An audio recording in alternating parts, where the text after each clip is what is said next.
வணக்கம். இது learn Tamil channel. இன்றைக்கு இந்த காணொலியில் 9ஆம் வகுப்பில் பக்கம் 250 அதில் சொற்றொடர் உருவாக்க கொடுத்துருக்காங்க. அந்த சொற்றொடரை எப்படி உருவாக்கலாங்கிறத பார்க்கலாமா? ஃபஸ்ட்டு ஒன் பாருங்கள். செந்தமிழும் சுவையும் போல். அதாவது நம்ம தமிழ் இனிமையானது. அப்போ அந்த நம்ம தமிழை அதோட சுவையை என்ன பண்ண முடியாது, பிரிக்க முடியாது.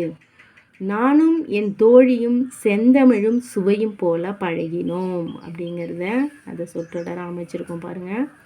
செகண்ட் ஒன் பாருங்கள். பசுமரத்தாணி போல என் தந்தை எனக்கு கூறிய அறிவுரை பசுமரத்தாணி போல பதிந்தது. அதாவது பச்சை மரத்தில் ஆணி அடித்தா எவ்வளோ ஃபோர்ஸாக இறங்கும், அது போல் தந்தை கூறிய அறிவுரை அப்படி பதிந்தது அப்படிங்கிறத இங்கே சொற்றொடரை அமைச்சு எழுதியிருக்கோம். தேர்டு ஒன் பாருங்கள்.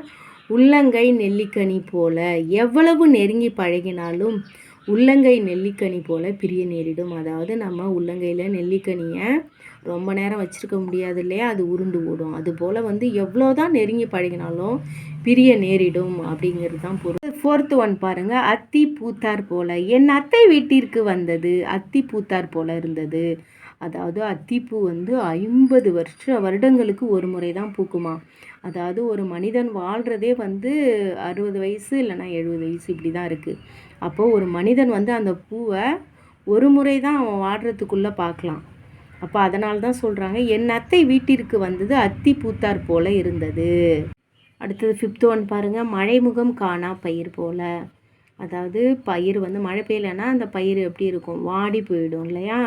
இப்போ அதுக்கு எப்படி சொற்றொடரில் எழுதலாங்கிறத பார்க்கலாம். தந்தையையும் தாயையும் காணாத குழந்தையின் முகம் மழைமுகம் காணா பயிர் போல வாடியது. அதாவது தந்தையும் தாயும் ஒரு குழந்தை பார்க்கலன்னா அதோட முகம் எப்படி இருக்கும், வாடி போயிருக்கு இல்லையா. அப்போ அதை தான் நம்ம சொற்றொடரில் அமைச்சு எழுதியிருக்கோம்.